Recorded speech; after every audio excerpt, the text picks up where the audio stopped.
বিশ্ব আগাচ্ছে ঠিকই, বাট নিউক্লিয়ার কোন যুদ্ধের দিকে। কিন্তু আমেরিকার সাথে যে বন্ধুত্ব, আমেরিকা এবং ইসরায়েল এবং পশ্চিমাদের সাথে যে বন্ধুত্ব, এই বন্ধুত্বের এগেনস্টে কোনো কথা বলার ফুরসত হয় না। কারণ কি? এটা নিয়ে কথা বললে তো রিয়াল বন্ধ হয়ে যাবে, এটা নিয়ে কথা বললে সমস্যা, দুনিয়ার স্বার্থগুলো নষ্ট হয়ে যাবে। এ কারণে বিগার ইস্যুস, সারা ওয়ার্ল্ডে মুসলিমদের দুরবস্থা, ইকোনমিক স্যাংশন, শেষ জামানার চলমান ফিতনাগুলো, কান্ট্রিতে ইকোনমিক যে দুরবস্থা দেখা দিচ্ছে, মুসলিমদের উপর টর্চার, নির্যাতন, উম্মার বিভক্তি, এই যে বড় বড় ইস্যুসগুলো আছে, এগুলোর সময় চুপ, দেখতে পারবেন না, খুঁজে পাবেন না। যখনই দেখবেন এমন কোনো শব্দ বা ইস্যুস জোর করে বের করা যায় যেটাকে নিয়ে কথা বললে ইসলামিক একটা ফ্লোকে থামিয়ে দেওয়া যেতে পারে, তখন দেখবেন গর্ত থেকে মাথা বের করে বলছে এই যে খারেজি। সমাজদার কেলে ইশারা কাফে। আর কিচ্ছু বলতে যাচ্ছি না, শুধু মনে রাখবেন একটা কথা, যে কোরআন এবং সুন্নাহর সাথে গাদ্দারি করে পৃথিবীতে কেউ টিকে থাকতে পারলেও আল্লাহর কাছে টিকতে পারে নাই। কোরআন এবং সুন্নাহর সাথে গাদ্দারি করে দুনিয়াতে অনেক কিছু অ্যাচিভ করা যেতে পারে, কিন্তু আল্লাহ পাকের পরকালে আর কবরে কশ্চিনকালেও পার পাওয়া যাবে না। শুধু দিনের ফিকহি মাসআলাগুলোই বোঝেন আর ইকোনমিক বিষয়গুলো বোঝেন না, ওয়ার্ল্ড অ্যাফেয়ার্স বোঝেন না, ওয়ার্ল্ডের মুসলিমদের জিওপলিটিক্স বোঝেন না, ইসলামিক মুসলিম কান্ট্রিগুলোর উপর যখন নির্যাতন নেমে আসে কথা বলতে পারেন না, নবীর অবমাননায় কথা বলতে পারেন না, নিষ্পাপ বাচ্চা কাচ্চাকে হত্যা করা হয় তখন কথা বলতে পারেন না, সুবহানাল্লাহ, এবং চোখের সামনে শিরকি কুফরি উৎসব হয়ে যায়, একটা কথা বলতে পারেন না। ঘ্রাণ ইস্যুতে এত কথা আপনার, কোথায় ছিল এই কথাগুলো যখন এইসব ইস্যুগুলো সামনে ছিল? সুবহানাল্লাহ। এখান থেকে এক শ্রেণীর মানুষের একটা ভিতরের চরিত্র আপনি খুঁজে পাবেন। মনে রাখবেন, ইসলামের বাহ্যিক শত্রুর চাইতে ভিতরের শত্রুর ক্ষতিকর দিক বেশি। ইসলামের বাহ্যিক শত্রুদেরকে আমরা স্পষ্ট চিনি, তাদের সাথে ফাইট করা সহজ, কিন্তু ভিতরের শত্রুদের সাথে ফাইট করা ডিফিকাল্ট। এই জন্য এই যুগে বাইরের চোখ দিয়ে যা দেখবেন সেটা সবসময় সত্য নয়, ভিতরের চোখ দিয়ে আপনাকে দেখা শিখতে হবে। আপনাকে খিদির আলাইহিস সালাম হতে হবে। কোন খিদির? মুসা আলাইহিস সালাম বলছেন, নৌকা কেন ফুটা করলেন? যে নৌকা পার করে দিল, আমাদেরকে নদী পার করে দিল, ওই নৌকা ফুটা করলেন? এই বাচ্চাকে হত্যা করলেন কেন? নিষ্পাপ বাচ্চা। এই দেয়ালটা নির্মাণ করলেন কেন? তিনটা প্রশ্নের উত্তরে খিদির আলাইহিস সালাম বলেছেন, আলাম আকুল লাক, আমি কি তোমাকে বলি নাই, ইন্নাকা লান তাসতাতিআ মা'ইয়া সাবরা, তুমি আমার সাথে ধৈর্য ধরতে পারবে না? আমি নৌকা ফুটা করেছি এই কারণে, যদি নৌকা ফুটা না করতাম তাহলে এই নৌকা পরবর্তীতে হাইজ্যাক হয়ে যেত, কারণ ওই সমুদ্রে জলদস্যু ছিল, ভালো নৌকা হলে হাইজ্যাক করে ফেলতো, তাই ফুটা করে ফেলেছে। বাচ্চাকে কেন হত্যা করেছি? নিজের ইচ্ছায় করি নাই, আল্লাহর হুকুমে করেছি, কারণ আল্লাহ পাক আমাকে জানিয়েছেন এই বাচ্চা যদি বড় হতো বড় একটা কাফের হতো এবং সে তার পিতা মাতাকেও কুফরিতে নিয়ে আসতো। দেয়াল কেন নির্মাণ করেছি? বিকজ দেয়াল হচ্ছে এই বাড়ির দুইজন এতিম বালকের দেয়াল, এই দেয়ালের নিচে গুপ্তধন আছে, যদি নির্মাণ না করতাম মানুষ টাকা পয়সা নিয়ে চলে যেত। নির্মাণ করেছি, পরবর্তীতে যখন এটা বড় হবে এই গুপ্তধন তারা পাবে। এই তিনটা ঘটনায় কোথায় আছে? সূরা কাহফের মধ্যে। কোন সূরা? সূরা কাহফ। ওই সূরা যে সূরা আপনাকে দাজ্জালের ফিতনা থেকে বাঁচাবে, সূরা কাহফের মধ্যে ঘটনা আছে। এখানে খিদির আলাইহিস সালাম যা করছেন, তিনি ইন্টারনালি বিষয়গুলোকে অবজার্ভ করছেন। আল্লাহ পাকের নূর, আল্লাহর দেয়া বসিরা এবং মারিফত দিয়ে তিনি দেখছেন। আর মুসা আলাইহিস সালাম বাহ্যিকভাবে দেখছেন, নৌকা কেন ফুটা করলেন, বাচ্চা কেন হত্যা করলেন, দেয়াল কেন নির্মাণ করলেন। কথা কি বুঝতে পারছেন? তো এখানে বাহ্যিক দৃষ্টি এই যুগে চলার জন্য আপনার জন্য যথেষ্ট নয়। আপনাকে খিদির আলাইহিস সালামের মতো ইন্টারনালি আপনাকে পিউরিফাইড হতে হবে, ইন্টারনাল অবজারভেশনের দরজাটা খুলতে হবে। একটা বিষয় বোঝেন, আলোচনা একটু হাইট হচ্ছে আমি বুঝতে পারছি, মনোযোগ ধরে রাখতে হবে। এখানে বিষয়টা হচ্ছে, যে যুগে ফিতনা ছড়িয়ে পড়বে, এমন ভাবে ফিতনা ছড়িয়ে পড়বে যে ফিতনাগুলো একদম দাজ্জালীয় সভ্যতার মতো। এখন কি সেরকম ছড়িয়ে পড়েছে না? নাকি এটা বোঝানোর জন্য আবার নতুন লেকচার দেওয়া লাগবে? তখন এই ফিতনাময় পরিবেশে আপনি খিদর আলাইহিস সালামের মতো দূরদর্শিতা সম্পন্ন হতে না পারলে পথ হারিয়ে ফেলবেন। শুধু তাই নয়, এ যুগে বাহ্যিক চোখ দিয়ে যা দেখা যাবে সবসময় তা সত্য হবে না। এই তিনটা ঘটনায় ভিজুয়াল ওয়ার্ল্ড বলি আমরা, যেটা বাহ্যিক পৃথিবী এবং রিয়েলিটি বাস্তবতা, এর মধ্যে আসমান জমিন পার্থক্য ছিল। ওই নৌকা ফুটা করে কি খিদর আলাইহিস সালাম সত্যি ভুল করেছিলেন? আচ্ছা, ওই বাচ্চাকে হত্যা করে কি তিনি অন্যায় করেছিলেন? আর দেয়াল নির্মাণ করে কি তিনি বোকার মতো কাজ করেছেন? না।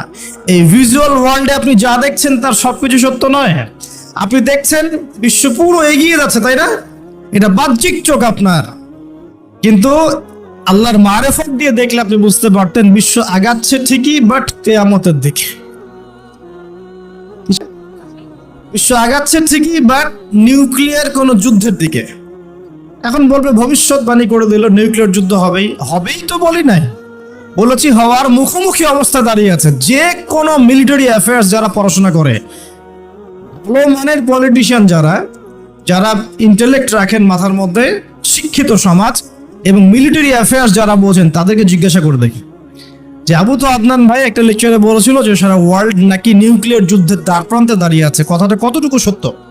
তারা অ্যান্সার দিবে ইনশাল্লাহ। দেখেন, এই শিক্ষিত সমাজ অ্যান্সার দিবে ইনশাল্লাহ। তাকে জিজ্ঞেস করতে যায় না যে বিষয়ে কোনো জ্ঞানী রাখে না। আমার কথা কি বুঝতে পারছেন?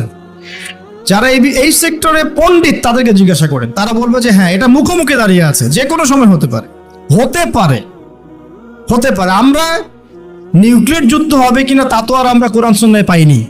এতটুকু পেয়েছি, মালহামা হবে। কি হবে? মালহামা মানে মহাযুদ্ধ। এটা বিভিন্ন কান্ট্রির মধ্যে জড়িয়ে পড়তে পারে, আল্লাহু আ'লাম বিসসাওয়াব। এতটুকু জেনেছি, ইরাকের ইউফ্রেটিস নদীর সোনার পাহাড়কে কেন্দ্র করে বিশাল যুদ্ধ হবে, এটা জেনেছি, হাদিসে আছে। শুধু তাই নয়, নবী সাল্লাল্লাহু আলাইহি ওয়াসাল্লাম বলেছেন প্রতি 100 জনের মধ্যে 99 জন মানুষ ওই যুদ্ধে মারা যাবে। যারা যুদ্ধে অংশ নিবে তাদের কথা বলা হচ্ছে। মুসলিমদেরকে বলা হচ্ছে তোমরা ওই সম্পদে হাতও দিবে না। ওই সম্পদ নেয়া তো দূরের কথা, ওখানে হাতও দিতে যেও। আমার কথা কি বুঝতে পারছেন? তো দেখছেন বিশ্ব এগিয়ে যাচ্ছে, কিন্তু আমরা বলছি যে একটা নিউক্লিয়ার ওয়ারের দিকে এগিয়ে যাচ্ছে।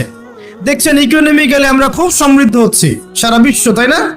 কিন্তু বিশ্বের অনেক দেশ, বিশ্বের অনেক কান্ট্রি ইকোনমিক্যালি এখন একটা দুরবস্থার সম্মুখীন হয়ে আছে। এটা রিয়েলিটি আর ভিজুয়াল ওয়ার্ল্ড এক জিনিস নয়। আপনি দেখছেন মেয়েরা খুব এগিয়ে যাচ্ছে, একদম ওই যে স্টেজে উঠে নাচানাচি করছে, অধিকার আন্দোলন এভরিথিং, তাই না? কিন্তু বাস্তবতা কি জানেন? বাস্তবতা হচ্ছে আমাদের মা বোনরা বেপর্দা হচ্ছে দিন দিন বেশি, এবং তারা এগিয়ে যাচ্ছে জাহান্নামের দিকে।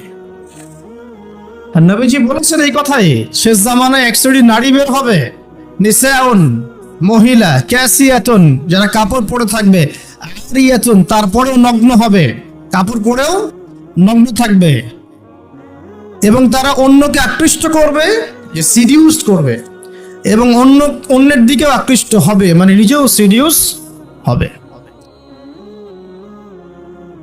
তো এই শ্রেণীর মেয়েরা কি এখন বের হয়নি? নবীজি মলস, গুলশান, ঢাকার বিগ সিটিজ, মেগা সিটিজের মেগা পয়েন্টগুলো তো যান, আপনি নিজের চোখেই দেখতে পারবেন। আপনার এখানেও আছে।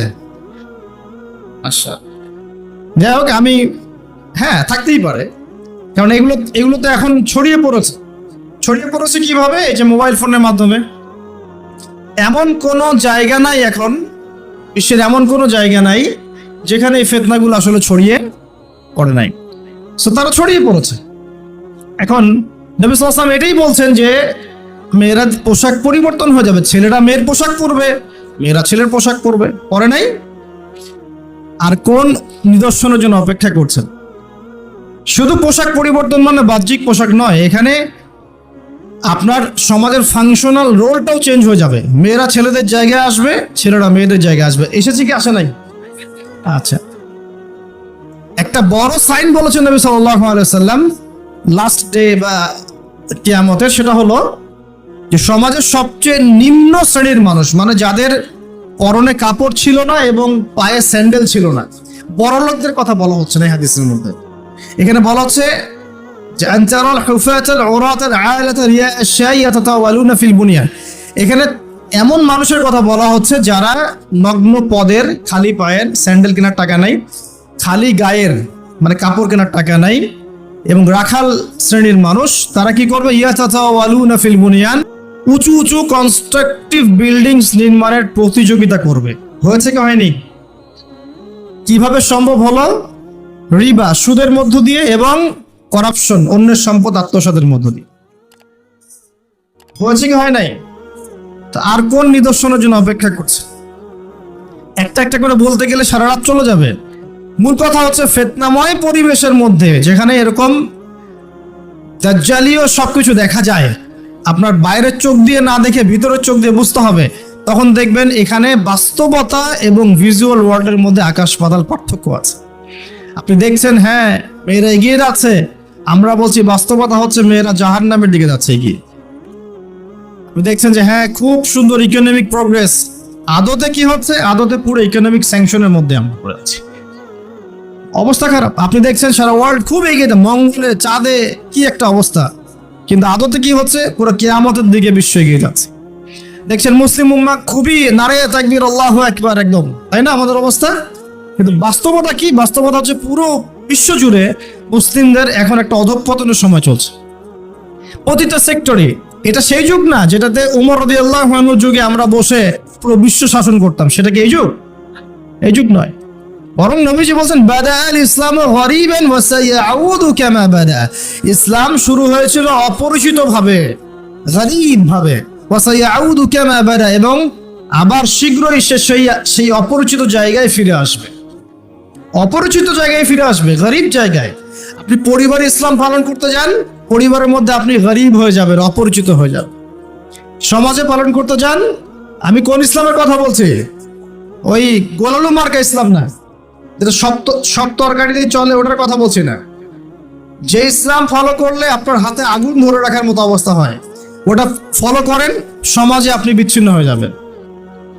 বিশ্বে পালন করতে যান, দেখবেন আপনাকে কোণঠাসা করে রেখে দিয়েছে। এই হলো অবস্থা, গরীবান। এই অবস্থায় কি হবে? যেটা আপনি বাহ্যিক চোখে দেখছেন, বাস্তবতা এমন নাও হতে পারে। আল্লাহ পাক আমাদেরকে এই সিচুয়েশনটাকে বোঝার তৌফিক দান করুন। আর সিচুয়েশন বুঝতে গেলে বাহ্যিক জ্ঞান যথেষ্ট নয়, ইন্টারনাল কি লাগবে? আল্লাহর বাসিরা এবং নূর এবং মারিফত দরকার আছে। এটা কি জিনিস? এটা আমি আপনাকে আসলে ওই ক খ গ ঘর মতো পড়িয়ে বোঝাতে পারবো না, তবে আমি চেষ্টা করছি। আমার দিকে মনোযোগ দেন। খিদির আলাইহিস সালাম যা দেখছেন, মূসা আলাইহিস সালাম কি তাই দেখেছিলেন? আচ্ছা, খিদির আলাইহিস সালাম যে তিনটা ঘটনা ঘটলো, এই তিনটা ক্ষেত্রে খিদির সঠিক ছিলেন না ভুল? তাহলে তিনি এমন কি দেখলেন, কি বুঝলেন, কি শুনলেন যেটা মূসা আলাইহিস সালাম পারলেন না, বুঝলেন? এটা কি? এটাই হচ্ছে আল্লাহ পাকের বাসিরা বা মারিফত বা দূরদর্শিতা, যেটাকে আমরা আল্লাহর নূর বলি। তিনি আল্লাহ পাকের নূর দিয়ে দেখছেন। এখন আমরা বুঝলাম শেষ জামানায় টিকে থাকতে হলে আমাদেরকে এরকম দৃষ্টিভঙ্গি নিতে হবে, এতটুকু বুঝতে পেরেছে। কিন্তু এই দৃষ্টিভঙ্গি অর্জিত হবে কিভাবে, এই বিষয়টা আমরা বুঝতে পারছি না। পরিবেশটা নষ্ট করেন না। এই দৃষ্টিভঙ্গি অর্জিত হবে কিভাবে, এটা কি জানা দরকার নাই? আচ্ছা, আসুন সেদিকে কথা বলি। প্রথম কথা প্রিয় ভাইয়েরা, এই দৃষ্টিভঙ্গি অর্জন করতে হলে আগে কলব পরিষ্কার করতে হবে। কি করতে হবে?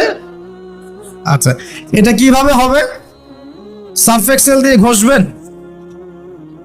আচ্ছা, কলব পরিষ্কার করার জন্য আমি কয়েকটা ফর্মুলা বলে দিই আগে। এটা সবার জন্যে।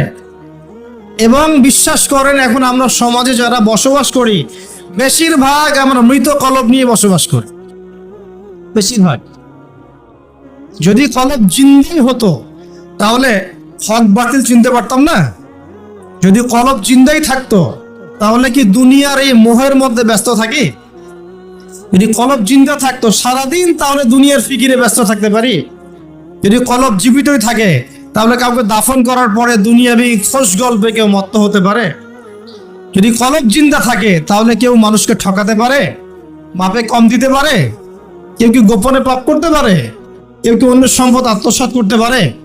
কলব জিন্দা থাকলে কেউ সুদ খায়, কলব জিন্দা থাকলে কেউ জেনা করে, কলব জিন্দা থাকলে কেউ এরকম নোংরা কনসার্টে যেতে পারে। অতএব বুঝতে পারছি এইসব পরিস্থিতি দেখে যে আমাদের বেশিরভাগের কলব কি মৃত, নিঃসন্দেহে মৃত, কোনো সন্দেহ নাই।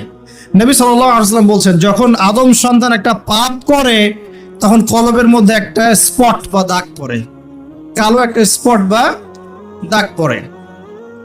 আবার যদি গুনাহ করে আবার স্পট পড়ে, আবার দাগ পড়ে, আবার গুনাহ করে আবার স্পট পড়ে, গোনার উপর গোনা করতে থাকে, পুরো কলবটা কালো কুচকুচে কুৎসিত হয়ে যায়, দুর্গন্ধযুক্ত।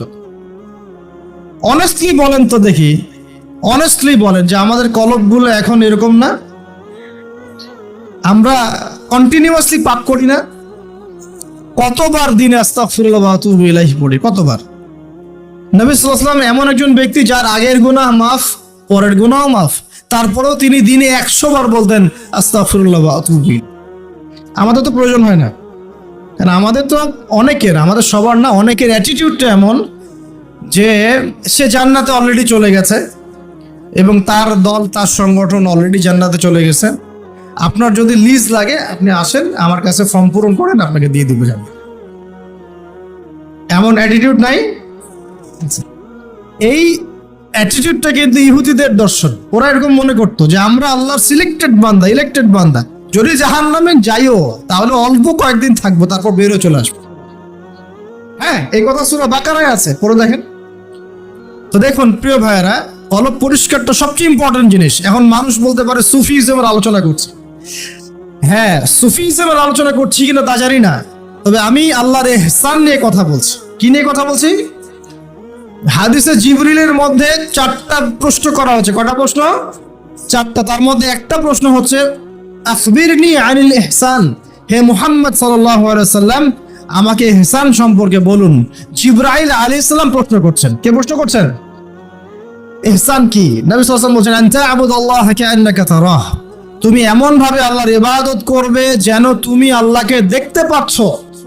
ওয়া ইল্লাম তাকুন তারাহু ফাইন্নাহু ইয়ারাক, তুমি যদি আল্লাহকে দেখতে নাও পারো জেনে রাখবে যে আল্লাহ পাক তোমাকে দেখছেন। এই ফিলিংসটা মানুষের মধ্যে থাকলে কি মানুষ পাপগুলো কন্টিনিউয়াসলি করতে পারে? যদি পাপ হয়েও যায় সেটা তওবা করে ফিরে আসবে, তাই নয় কি? আচ্ছা, এখন দেখুন কি করতে হবে। এক নাম্বার বলছি যে অন্তরটাকে পরিচ্ছন্ন করতে হবে। পরিচ্ছন্ন করার জন্য প্রথম কাজ কি? প্রথম কাজ হচ্ছে 5 ওয়াক্ত নামাজকে আঁকড়ে ধরা। কি করা? 5 ওয়াক্ত নামাজকে আঁকড়ে ধরা। যদি আপনি জামাত মিসও করে ফেলেন, বাসায় পড়ে ফেলবেন, নামাজ বাদ দেওয়া যাবে না। মানে জামাত মিস করে ফেলেছি জন্য নামাজ বাদ, এমন নয়। জামাত মিস হয়ে গেছে, আচ্ছা হয়ে গেছে, ঘুমিয়েছিলেন বা মনে ছিল না বা ব্যস্ত ছিলেন, কথার কথা, যখনই সময় পেয়েছেন, মনে পড়েছে, ঘুম থেকে উঠেছেন, নামাজ পড়তে হবে, একাই পড়তে হবে। বাদ দিবেন আজকে থেকে? বরং আমরা চেষ্টা করব ইনশাআল্লাহ জীবনে যে নামাজগুলো কাজা হয়ে গেছে সেগুলো যেন হিসেব করে আদায় করে দেয়া সম্ভব হয়, এটাও চেষ্টা করা উচিত। আল্লাহ পাক তৌফিক দান করুন। 1 নম্বর নসিহত, নামাজ ছাড়া যাবে না। কারণ একটা হাদিস যথেষ্ট। নবী সাল্লাল্লাহু আলাইহি ওয়াসাল্লাম বলেছেন যে মান তারাকা সালাতান মুতাআম্মিদান ফাকাদ কাফারা, যে ব্যক্তি ইচ্ছাকৃতভাবে নামাজকে ছেড়ে দিল সে ব্যক্তি যেন কুফরি করলো। কি করলো? কুফরি করলো। মুয়াজ বিন জাবাল রাদিয়াল্লাহু আনহুর হাদিসে এসেছে, নবী সাল্লাল্লাহু আলাইহি ওয়াসাল্লাম বলেছেন মান তারাকা সালাতান মুতাআম্মিদান ফাকাদ বারিআত মিন জিম্মাতিল্লাহ, যে ব্যক্তি ইচ্ছাকৃতভাবে তার উপর অর্পিত ফরজ নামাজ ত্যাগ করলো সে ব্যক্তি আল্লাহ পাকের জিম্মেদারি থেকে মুক্ত হয়ে গেল, তার উপর আল্লাহর কোনো জিম্মেদারি নাই। প্রথম নসিহত, যদি অন্তর পরিচ্ছন্ন করতে চাই নামাজ। মনে থাকবে ইনশাআল্লাহ। আল্লাহ আমাকে তৌফিক দান করুন, আপনাদের সবাইকে তৌফিক দান করুন। 2 নাম্বার, বেশি বেশি কোরআন তেলাওয়াত। বেশি বেশি কি? কোরআন তেলাওয়াত। কোরআন তেলাওয়াতের কোনো বিকল্প নেই। প্রত্যেক দিন কিছু কিছু আয়াত এবং সূরাগুলো অবশ্যই তেলাওয়াত করার চেষ্টা করবেন। যেমন আমি বলে দেই, মনে রাখেন, কিছু শিখেন। 1 নাম্বার সূরা ফাতিহা, 2 নাম্বার সূরা ফালাক, নাস, ইখলাস 3 বার করে সকাল সন্ধ্যা। সূরা ফালাক, নাস, ইখলাস, কুল হুয়াল্লাহু আহাদ, কুল আউযু বিরাব্বিল ফালাক এবং কুল আউযু বিরাব্বিন নাস 3 বার। সূরাতুল কাফিরুন ঘুমানোর আগে 1 বার। সূরা হাশরের শেষ 3 আয়াত, সূরা বাকারার শেষের 3 আয়াত। ঠিক আছে? তারপরে সূরা মুমিনুনের কিছু আয়াত, আয়াতুল কুরসি, সূরা আলে ইমরানের শেষের 10 আয়াত, সম্ভব হলে সূরা মুলক, প্রত্যেক জুমায় সূরাতুল কাহফ, অথবা আপনি চাইলে এই যে মানুষ অনেকে ঝাড়ফুঁকের সমস্যা হয় না, বদনজর লাগা, ঝাড়ফুঁক, কুফরি কালাম, সেসব ক্ষেত্রে আপনি সূরা জিনের প্রথম 10 আয়াত, সূরা সফফাতের প্রথম 10 আয়াত, সূরা ইয়াসিন, সূরা কাহফের প্রথম 10 শেষ 10 এগুলোর উপর আমল করতে পারেন। ইনশাআল্লাহ দেখবেন আপনার জীবনে বরকত আসবে।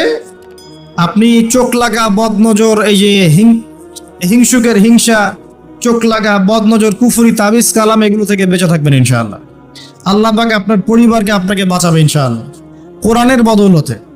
এবং এগুলো যদি মুখস্থ করে ফেলতে পারেন এবং নিয়মিত মাঝে মাঝে নামাজে পড়েন, এমনি তেলাওয়াত করেন, ইনশাআল্লাহ তাআলা কোরআন আপনার জীবনে প্রোটেকশন নিয়ে আসবে, আল্লাহর রহমত বরকত নিয়ে আসবে ইনশাআল্লাহ। এবং কোরআনের মধ্যে কি আছে? শিফা, আরোগ্য আছে। ওয়া নুনাজ্জিলু মিনাল কোরআন মা হুয়া শিফাউ ওয়া রাহমাতুল লিল মুমিনিন। আল্লাহ পাক বলেন আমি কোরআন নাজিল করেছি, এর মধ্যেই মুমিনদের জন্য শিফা আছে, শিফা আরোগ্য আছে এবং আল্লাহর রহমত, দয়া আছে। আমরা আরোগ্য চাই না? আল্লাহর দয়া চাই না? আর এই আরোগ্য শুধু দৈহিক রোগের আরোগ্য নয়, কলবের রোগের আরোগ্য। তো কোরআন তেলাওয়াতকে বাড়িয়ে দেওয়ার চেষ্টা করেন, আল্লাহ পাক তৌফিক দান করুন। আর যদি পসিবল হয়, আল্লাহ পাক যদি আরো ফুরসত দেন, তৌফিক দেন, প্রত্যেকদিন 1 ঘন্টা করে 1 পারা কোরআন তেলাওয়াত করবেন। পারবেন ইনশাআল্লাহ? আল্লাহ আমাদের সবাইকে তৌফিক দান করুন। এরপর কি? বেশি বেশি আল্লাহর জিকির। 1 নাম্বার কি বলেছি? সালাত। 2 নাম্বার কোরআন তেলাওয়াত। 3 নাম্বার হচ্ছে আল্লাহর জিকির। বেশি বেশি আল্লাহর জিকির। আল্লাহর জিকির মানে শুধু আল্লাহ আল্লাহ এটাকে বোঝাচ্ছি না আমি। আল্লাহর জিকির মানে আপনি সবসময় ফিল করবেন, আল্লাহকে স্মরণ করবেন যে আল্লাহ পাক আপনাকে দেখছেন, আপনি আল্লাহর ইবাদত করছেন, আল্লাহ আপনাকে দেখছেন। আপনি আল্লাহকে দেখতে না পারলেও আল্লাহ আপনাকে দেখছেন, আল্লাহ আপনার কথা শুনছেন, আল্লাহ হাজির নাজির, আপনি ফিল করবেন। জিকির মানে কি? স্মরণ করা। জিকির মানে কি? স্মরণ করা। আপনি সুবহানাল্লাহ পড়ছেন, আল্লাহর জিকির করছেন, আলহামদুলিল্লাহ আলহামদুলিল্লাহ পড়ছেন, আল্লাহু আকবার পড়ছেন, লা ইলাহা ইল্লাল্লাহ পড়ছেন, হ্যাঁ, লা হাওলা ওয়ালা কুওয়াতা ইল্লা বিল্লাহ পড়ছেন, এগুলোতে আপনি আল্লাহর জিকির করছেন, আলহামদুলিল্লাহ। এখন ব্যবসা করতে গিয়েছেন, এই যে মাপের দাড়িপাল্লা উঠালেন, এই যে মাপে কম দিচ্ছেন, এখন কি আল্লাহ আপনাকে দেখছেন না? এই যে আপনি আল্লাহকে স্মরণ করছেন যে আল্লাহ আমাকে দেখছেন, মাপে কমটা দেওয়া যাবে না, যদিও কাস্টমার বুঝতে পারছে না। এই যে আপনি আল্লাহকে স্মরণ করলেন, এটাই আল্লাহর জিকির। এটা কি? আল্লাহর জিকির। আপনি ওই যে স্কুলে গিয়েছেন বা কলেজে গিয়েছেন, এখন মাশাআল্লাহ আপনার তো বান্ধবীর অভাব নাই, কয়েকজন বান্ধবী আপনাকে ফোর্স করছে, চল ওখানে গিয়ে কফি খাই, এই করি সেই করি, আজকে ঘুরে আসি রমনা পার্ক, নাকি? তো এখন আপনি আল্লাহকে স্মরণ করছেন যে আমি আল্লাহকে দেখতে না পারলেও আল্লাহ তো আমাকে দেখছেন, না আমি তোমাদের সাথে যেতে পারবো না, এটা আমার জন্য জায়েজ নাই। এই যে আপনি আল্লাহকে স্মরণ করলেন, এটার নাম কি? আল্লাহর জিকির। সমাজের দায়িত্ব পেয়েছেন, আলহামদুলিল্লাহ, দায়িত্ব পাওয়া খারাপ কিছু নয়, এটাকে সঠিকভাবে পালন করাটাই চ্যালেঞ্জ।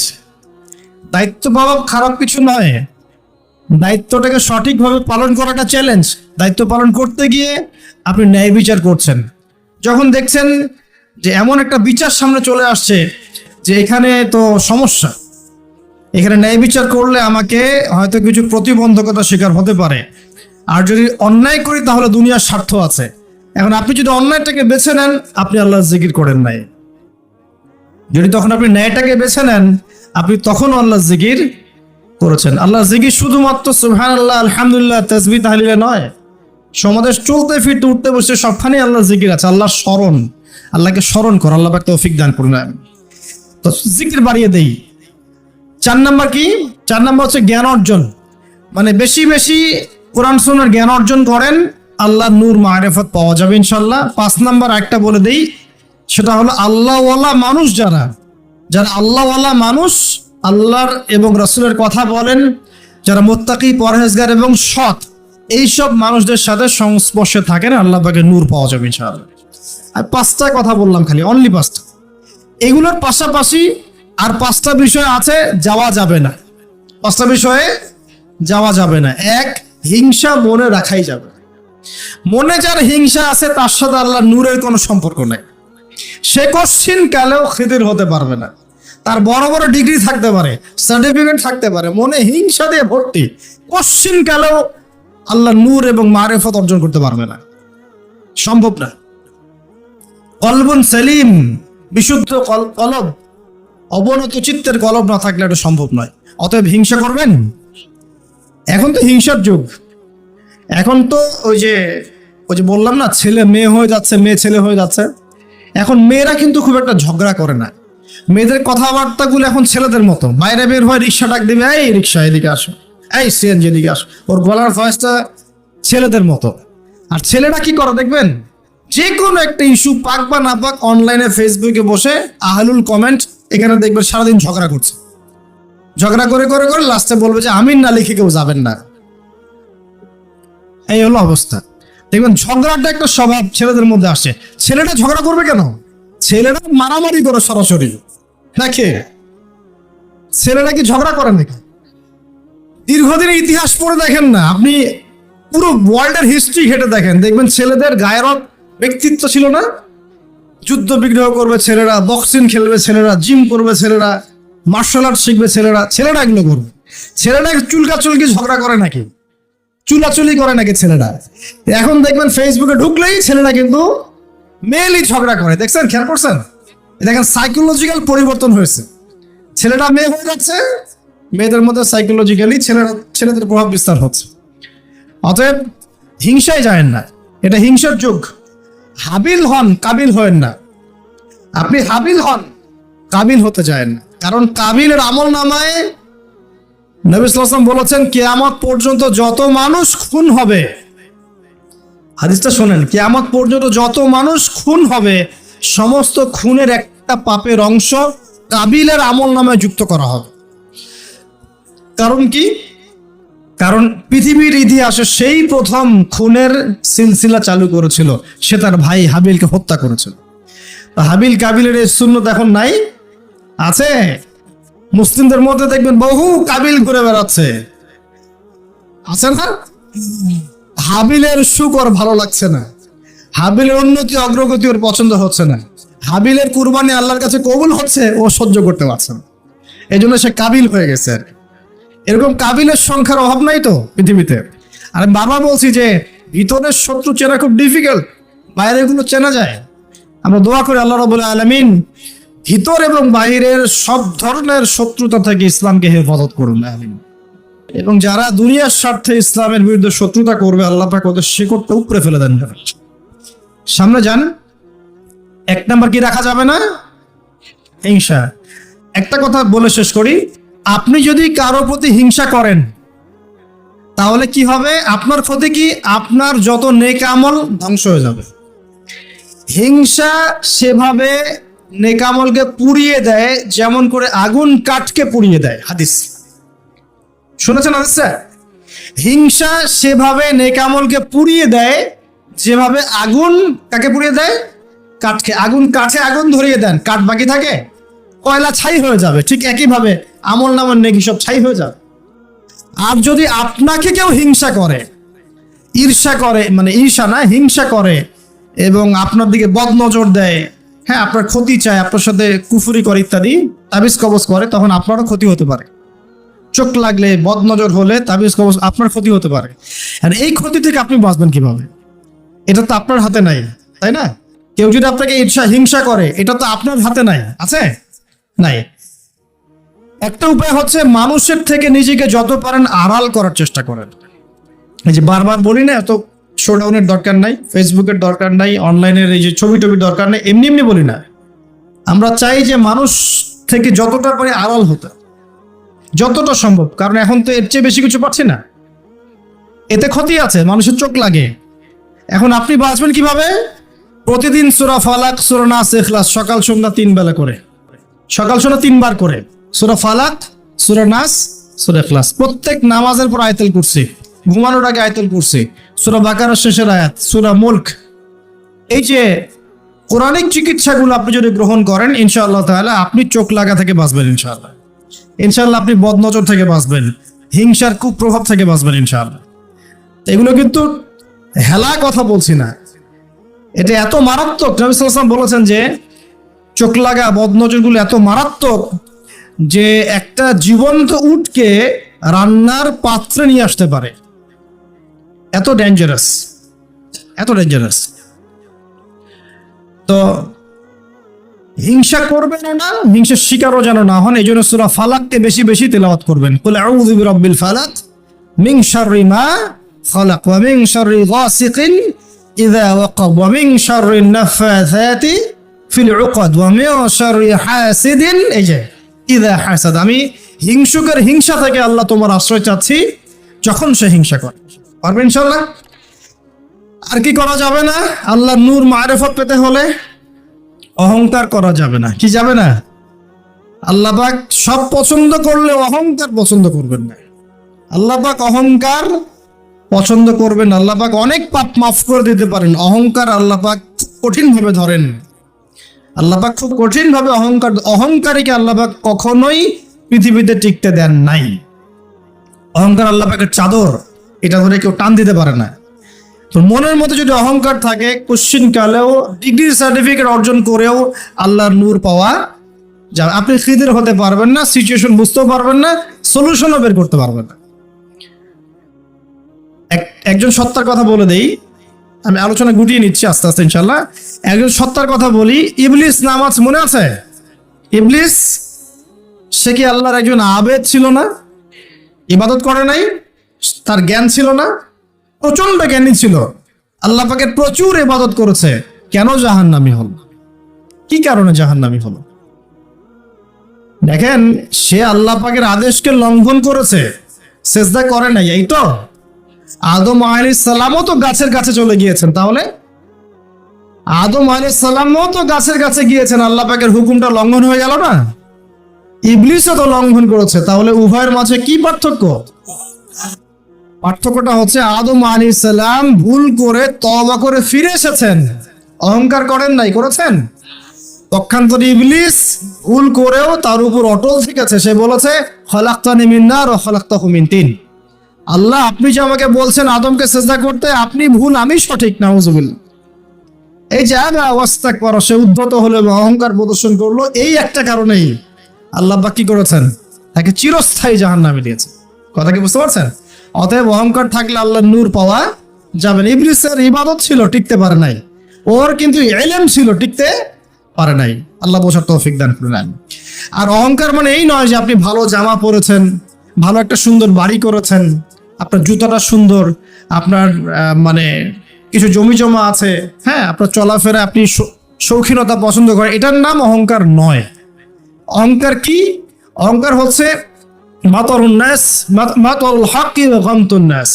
সত্য, যেটা আল্লাহর পক্ষ থেকে সত্য বিধানটাকে অস্বীকার করা এবং মানুষকে তুচ্ছ তাচ্ছিল্য করা, এই হলো অহংকার। মনে থাকবে? অহংকার কি? সত্যকে প্রত্যাখ্যান করা এবং মানুষকে কি করা? তুচ্ছ তাচ্ছিল্য করা। একজন মুমিন ভাইয়ের খারাপ হওয়ার জন্য এতটুকু যথেষ্ট যে সে আর একজন মুমিন ভাইকে তুচ্ছ তাচ্ছিল্য করছে। এখন এই সোশ্যাল মিডিয়াতে এটা হয় না? সোশ্যাল মিডিয়া মানেই হচ্ছে যাকে পাও ধুয়ে দাও একদম। মানে এর মধ্য দিয়ে দিনের কি যে খেদমত করতেছে আল্লাহ ভালো জানে। অথচ আপনি তারে বসায় দেন এসব চেয়ারে, দেখেন কয়টা লাইন বলতে পারে এখানে বসে। দুটা হাদিস মুখস্থ করতে দেন, 40টা আয়াত মুখস্থ করতে দেন, দিনের জন্য একটা বই লিখতে দেন। মানে এখন দেখবেন এমন একটা যুগ চলছে, যারা কাজ করে ওরা বেশি সমালোচনার শিকার হয়। যে কাজ করে না ওর কোনো সমালোচনাই নাই। যে নামাজ পড়ে না ওকে নিয়ে কোনো ফিকির নাই। যে নামাজ পড়ে ওর হাতটা নিচে নামানোর, উপরে ওঠানোর জন্য ব্যস্ত হয়ে আছে আর কি। খেয়াল করেন নাই? যে নামাজ পড়ে না কোনো ফিকিরই নেই।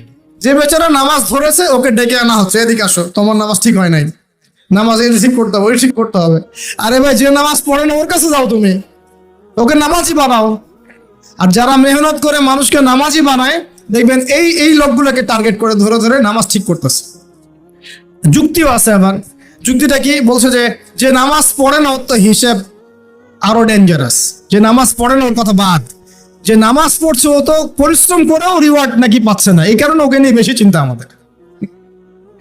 তো আসলে যে ইবলিসই কিয়াস, ইবলিস একটা কিয়াস করছিল না, যে আমাকে আগুন দিয়ে সৃষ্টি করেছেন, আর যে আদমকে মাটি দিয়ে সৃষ্টি করেছেন, আমি কেন ওকে সেজদা করব?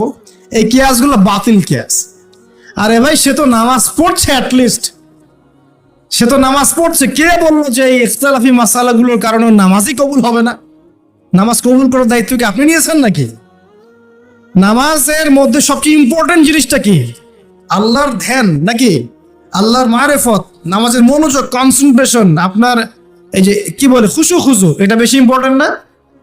নামাজে আপনার বাইরের আচরণ সব ঠিক আছে, কিন্তু নামাজে কোনো মনোযোগ নাই, নামাজে কোনো মনোযোগই নাই, কি পড়েন কিছু বোঝেনই না, নামাজ পড়ে আল্লাহকে পাচ্ছেন না, চিনছেন না, নামাজ পড়েও আপনি পাপ থেকে দূরে থাকতে পারছেন না, তার মানে নামাজ কবুল হচ্ছে না। তো নামাজের ভিতরের রূহটা কোথায়, আত্মাটা কোথায়? ভিতরের আত্মা নিয়ে মেহনত কম, বাইরের বিষয় নিয়ে মেহনত বেশি। আল্লাহ পাক মুসলিম উম্মাহকে বোঝার তৌফিক দান করুন। প্রিয় ভাইয়েরা, তো কোথায় ছিলাম আমি? হ্যাঁ, অহংকার। ইবলিস অহংকার করেছে বলে কি হয়ে গেল? আল্লাহ পাক তাকে রিজেক্ট করলেন। তো আল্লাহ রাব্বুল আলামিন আমাদের সবাইকে অহংকার থেকে দূরে রাখুন, আমিন। এবং আমাদের মনে যদি অহংকার থেকে থাকে, এগুলোকে দূর করে ফেলার তৌফিক আল্লাহ পাক দান করুন। কিভাবে? দুটো কাজ করলে দূর হয়ে যাবে। এক, বেশি বেশি মৃত্যুর কথা স্মরণ করলে, যখন আমি ভিতর থেকে ফিল করবো যে হ্যাঁ আমাকে মারা যেতে হবে, আমার হিসেব আমাকে দিতে হবে, তখন দেখবেন নিজেকে নিয়েই মানুষ বেশি ব্যস্ত থাকবে। আর যখন মানুষ নিজে অহংকারী হয়ে যায়, মনে করেন আমি তো পার পেয়ে গেছি, তখন মানুষ অন্যের দিকে বেশি তেল দেওয়া শুরু করে, অন্যের চরকায় বেশি তেল দেওয়া শুরু। আগে না বাবা, নিজের চরকায় আগে তেল দাও। তুমি নিজের আমলের কি অবস্থা, আকীদার কি অবস্থা, আল্লাহকে পেলাম কিনা, কোরআন পড়তে জানি কিনা, হাদিস কতটুকু মুখস্থ করলাম, কতটুকু দাওয়াতের কাজ করলাম, দিনের জন্য কি করলাম, এই ফিকির আগে করো তুমি, তারপরে না মানুষের দিকে চোখ দাও। অন্তরটা পবিত্র হবে ইনশাআল্লাহ আজ্জা ওয়া জাল। হিংসা করা যাবে না, আল্লাহ নূর পেতে হলে অহংকার করা যাবে না। 3 নাম্বার একটা জিনিস বলে দেয়, কি করা যাবে না? কাউকে অপবাদ দেওয়া যাবে না। কাউকে কোনো মিথ্যা অপবাদ দিলে অন্যের হকে আপনি দায়গ্রস্ত হয়ে যাবেন, তখন অন্যের হকের দায়গ্রস্ততা পূরণ করতে আল্লাহর কাছে আপনাকে কঠিন বিচারের সম্মুখীন হতে হবে। অন্যের উপর অপবাদ দিলে, অন্যের নামে গীবত করলে এবং সমালোচনার অপসংস্কৃতির চর্চা করতে থাকলে আল্লাহর নূর পাওয়া যাবে না। 4 নাম্বার কি? 4 নাম্বার পরশ্রী কাতরতা। অন্যের সুখ দেখে, উন্নতি দেখে, অগ্রগতি দেখে আপনার সহ্য হয় না, জলে।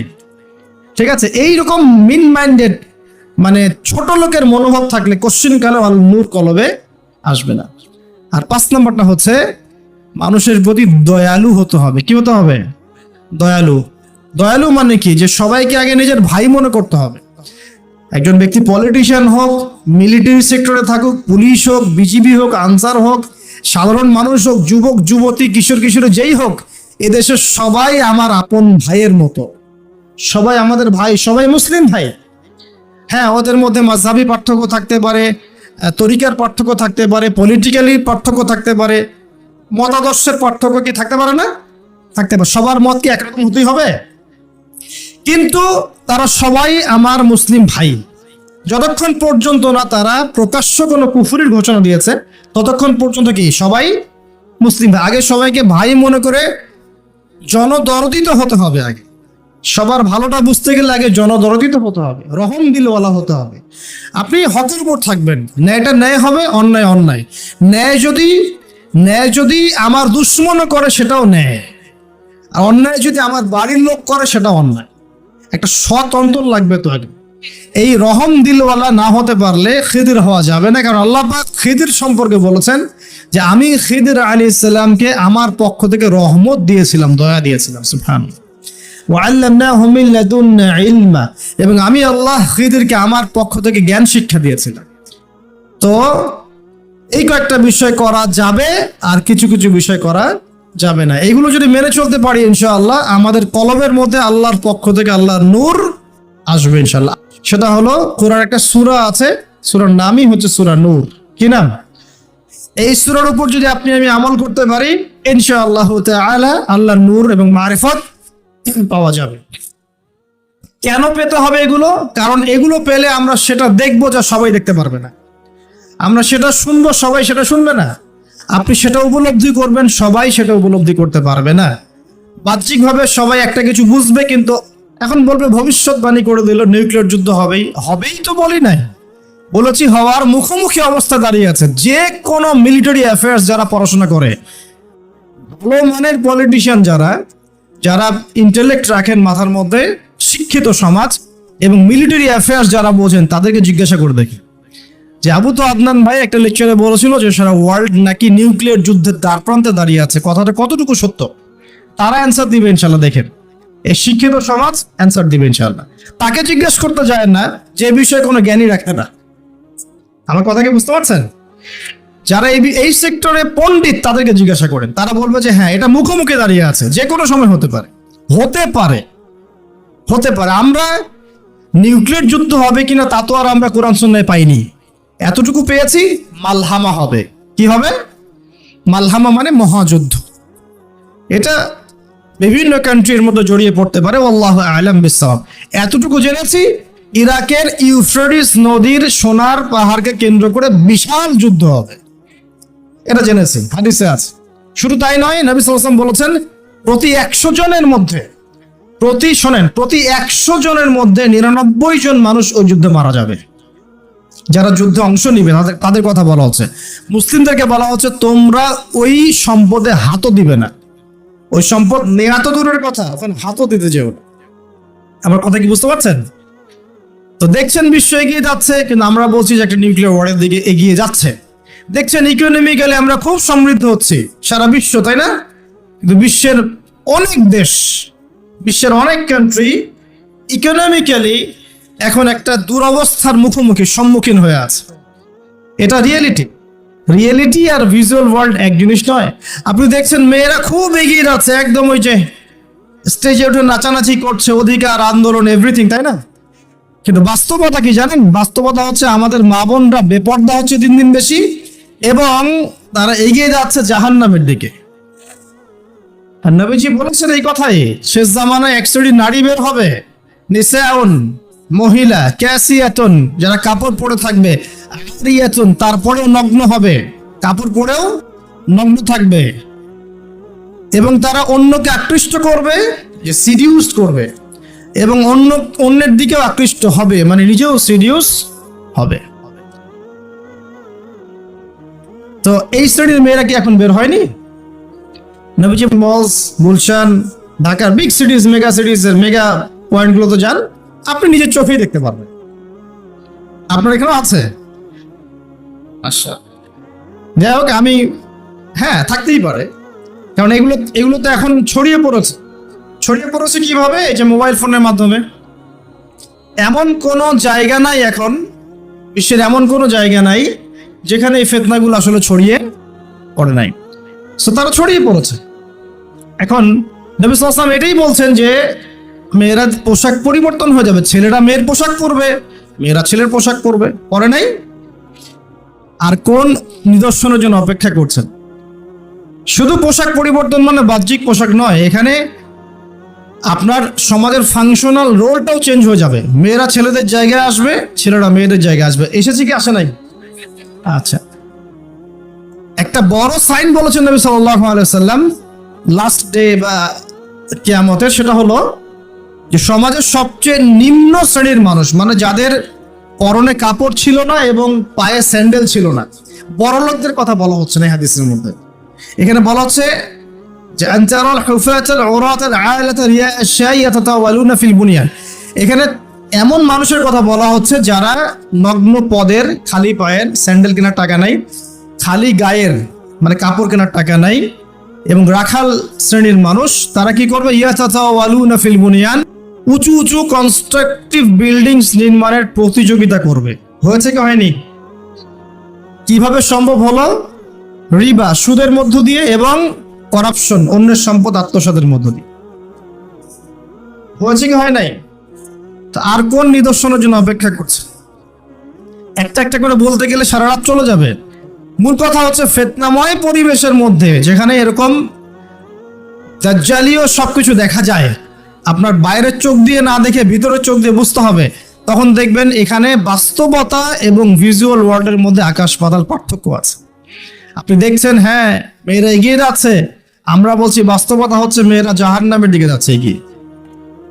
আপনি দেখছেন যে হ্যাঁ খুব সুন্দর ইকোনমিক প্রোগ্রেস, আদতে কি হচ্ছে? আদতে পুরো ইকোনমিক স্যাংশনের মধ্যে আমরা পড়ে আছি, অবস্থা খারাপ। আপনি দেখছেন সারা ওয়ার্ল্ড খুব এগিয়ে, মঙ্গলে, চাঁদে কি একটা অবস্থা, কিন্তু আদতে কি হচ্ছে, পুরো কিয়ামতের দিকে বিশ্ব এগিয়ে যাচ্ছে।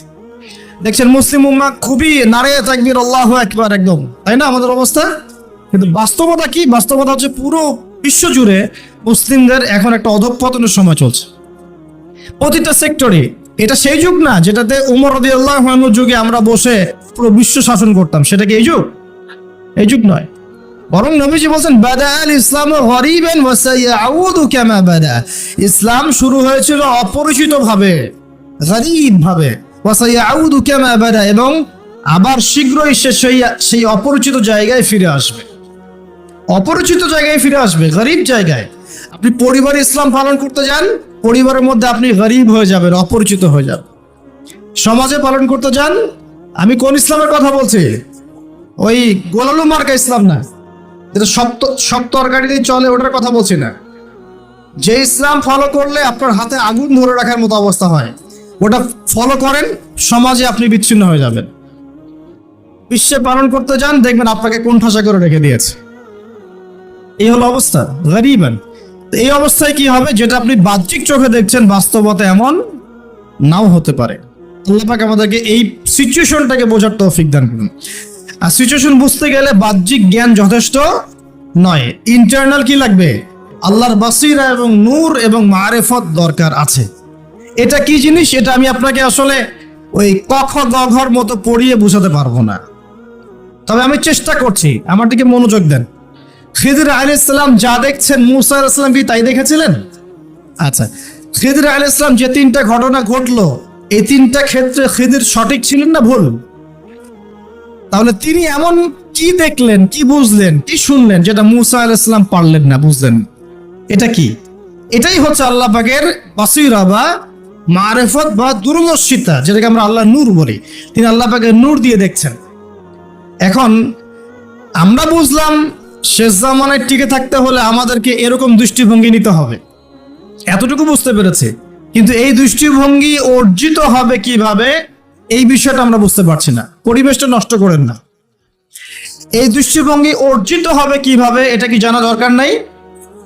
আচ্ছা, আসুন সেদিকে কথা বলি। প্রথম কথা, প্রিয় ভাইয়েরা, এই দৃষ্টিভঙ্গি অর্জন করতে হলে আগে কলব পরিষ্কার করতে হবে। কি করতে হবে? আচ্ছা, এটা কিভাবে হবে? সার্ফ এক্সেল দিয়ে ঘষবেন? আচ্ছা, কলব পরিষ্কার করার জন্য আমি কয়েকটা ফর্মুলা বলে দিই আগে। এটা সবার জন্য, এবং বিশ্বাস করেন এখন আমরা সমাজে যারা বসবাস করি, বেশিরভাগ আমরা মৃত কলব নিয়ে বসবাস করি। বেশিরভাগ।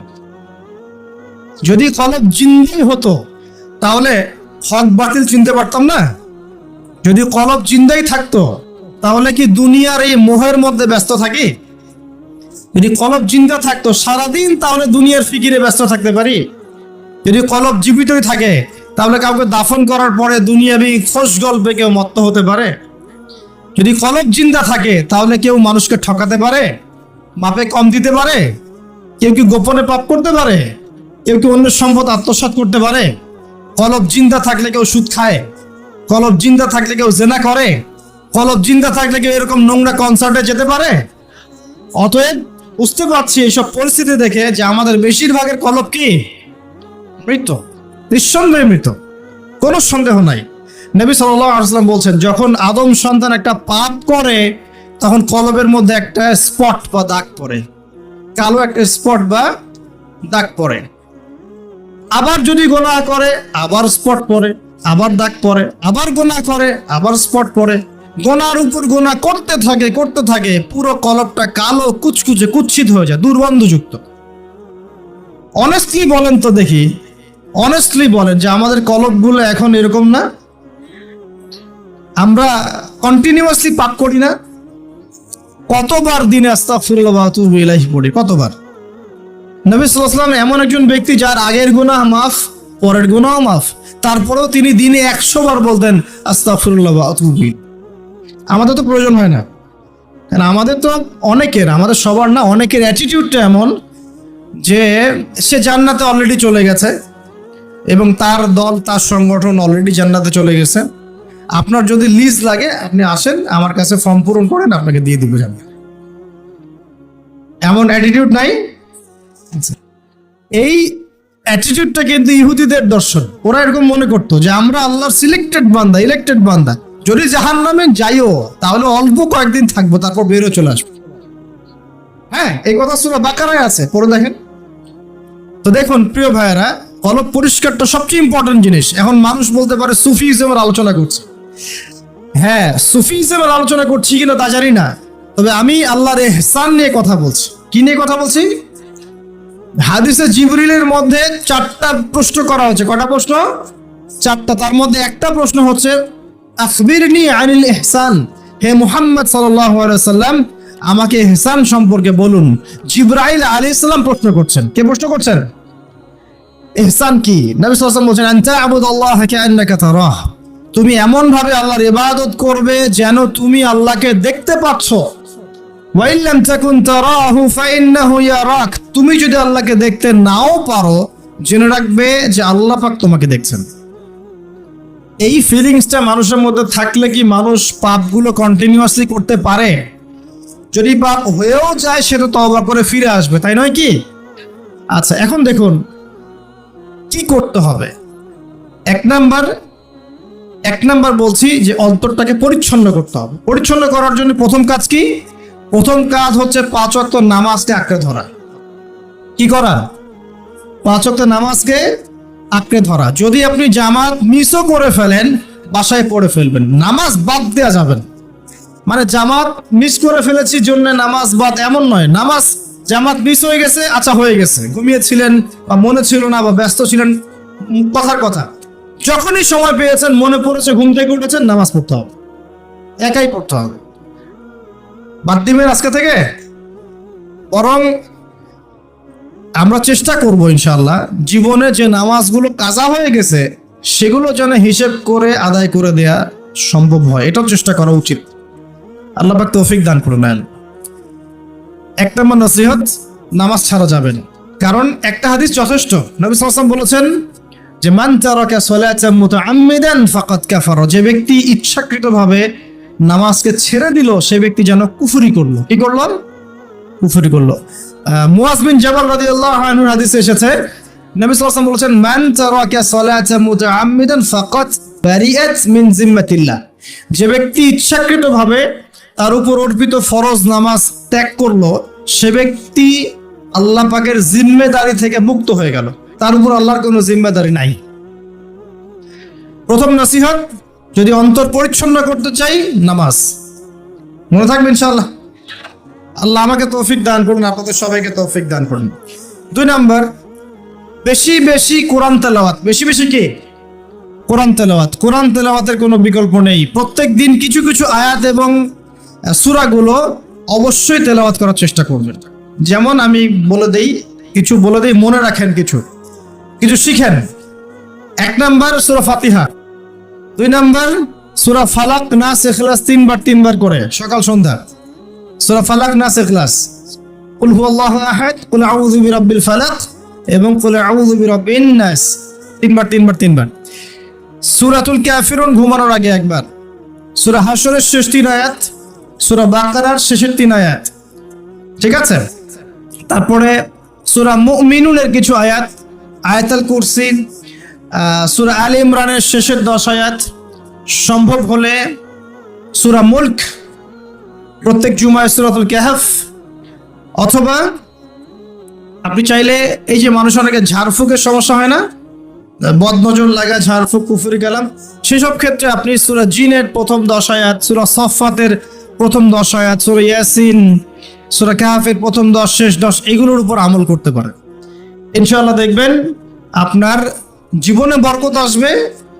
আপনি চোখ লাগা, বদনজর, এই যে হিংসুকের হিংসা, চোখ লাগা, বদনজর, কুফরি, তাবিজ, কালাম, এগুলো থেকে বেঁচে থাকবেন ইনশাআল্লাহ। আল্লাহ পাক আপনার পরিবারকে আপনাকে বাঁচাবে ইনশাআল্লাহ কোরআনের বদৌলতে। এবং এগুলো যদি মুখস্থ করে ফেলতে পারেন এবং নিয়মিত মাঝে মাঝে নামাজে পড়েন, এমনি তেলাওয়াত করেন, ইনশাআল্লাহ তাআলা কোরআন আপনার জীবনে প্রোটেকশন নিয়ে আসবে, আল্লাহর রহমত বরকত নিয়ে আসবে ইনশাআল্লাহ। এবং কোরআনের মধ্যেই কি আছে? শিফা, আরোগ্য আছে। ওয়া নুনাজ্জিলু মিনাল কোরআন মা হুয়া শিফাউ ওয়া রাহমাতুল লিল মুমিনিন।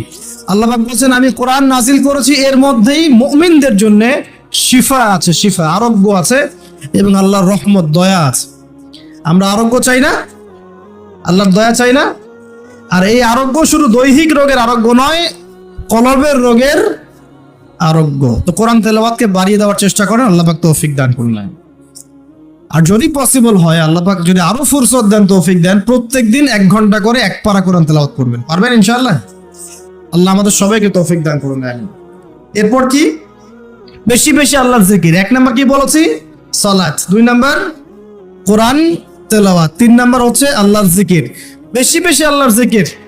আল্লাহর জিকির মানে শুধু আল্লাহ আল্লাহ এটাকে বোঝাচ্ছি না আমি। আল্লাহর জিকির মানে আপনি সবসময় ফিল করবেন, আল্লাহকে স্মরণ করবেন যে আল্লাহ পাক আপনাকে দেখছেন, আপনি আল্লাহর ইবাদত করছেন, আল্লাহ আপনাকে দেখছেন। আপনি আল্লাহকে দেখতে না পারলেও আল্লাহ আপনাকে দেখছেন, আল্লাহ আপনার কথা শুনছেন, আল্লাহ হাজির নাজির, আপনি ফিল করবেন। জিকির মানে কি? স্মরণ করা। জিকির মানে কি? স্মরণ করা। আপনি সুবহানাল্লাহ পড়ছেন, আল্লাহর জিকির করছেন, আলহামদুলিল্লাহ আলহামদুলিল্লাহ পড়ছেন, আল্লাহু আকবার পড়ছেন, লা ইলাহা ইল্লাল্লাহ পড়ছেন, হ্যাঁ, লা হাওলা ওয়ালা কুওয়াতা ইল্লা বিল্লাহ পড়ছেন। এগুলোতে আপনি আল্লাহর জিকির করছেন, আলহামদুলিল্লাহ। এখন ব্যবসা করতে গিয়েছেন, এই যে মাপের দাড়িপাল্লা উঠালেন, এই যে মাপে কম দিচ্ছেন, এখন কি আল্লাহ আপনাকে দেখছেন না? এই যে আপনি আল্লাহকে স্মরণ করছেন যে আল্লাহ আমাকে দেখছেন, মাপে কমটা দেওয়া যাবে না, যদিও কাস্টমার বুঝতে পারছে না। এই যে আপনি আল্লাহকে স্মরণ করলেন, এটাই আল্লাহর জিকির। এটা কি? আল্লাহর জিকির। আপনি ওই যে স্কুলে গিয়েছেন বা কলেজে গিয়েছেন, এখন মাশাআল্লাহ আপনার তো বান্ধবীর অভাব নাই।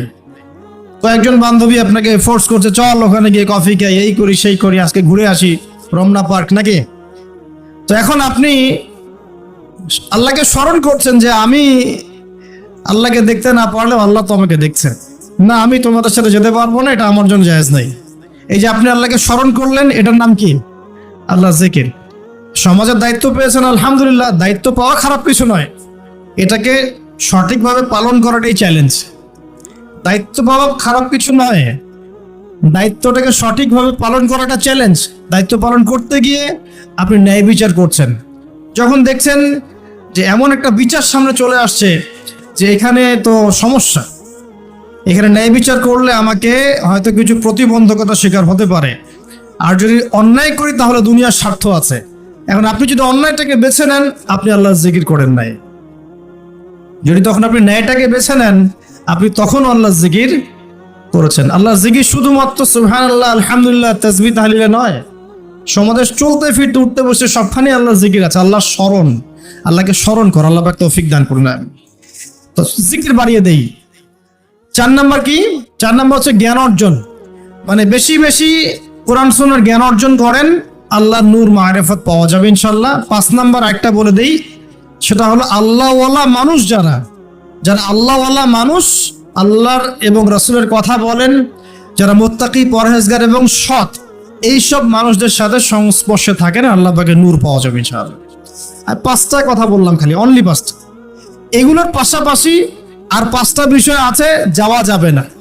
5টা বিষয়ে যাওয়া যাবে না। 1, হিংসা মনে রাখাই যাবে। মনে যার হিংসা আছে, তার সাথে আল্লাহর নূরের কোনো সম্পর্ক নেই।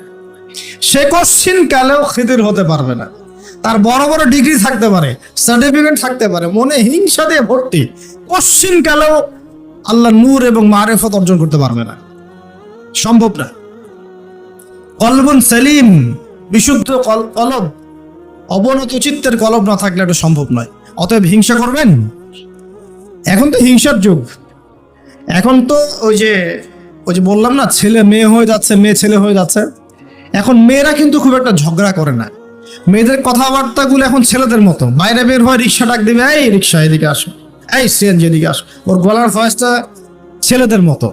আর ছেলেরা কি করে দেখবেন, যে কোনো একটা ইস্যু পাক বা না পাক, অনলাইনে ফেসবুকে বসে আহলুল কমেন্ট, এখানে দেখবেন সারাদিন ঝগড়া করছে।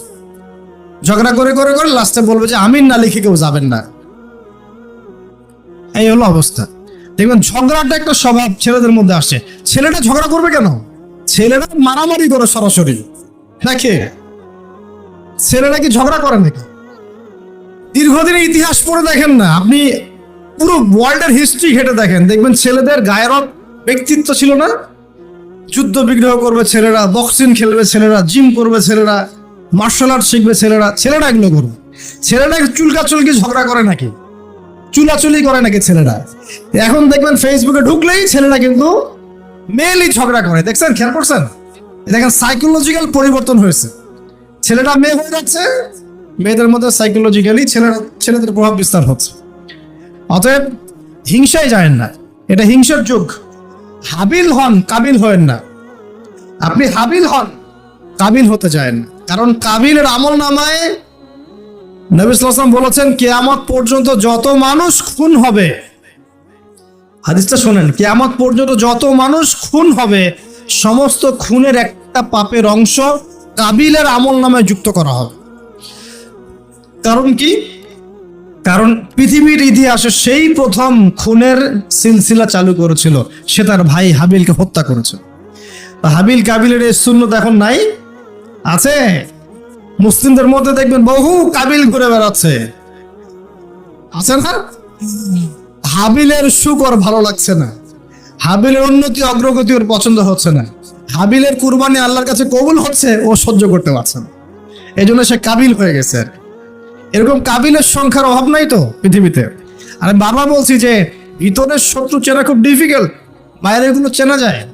আমরা দোয়া করি আল্লাহ রাব্বুল আলামিন ভিতর এবং বাইরের সব ধরনের শত্রুতা থেকে ইসলামকে হেফাজত করুন, আমিন।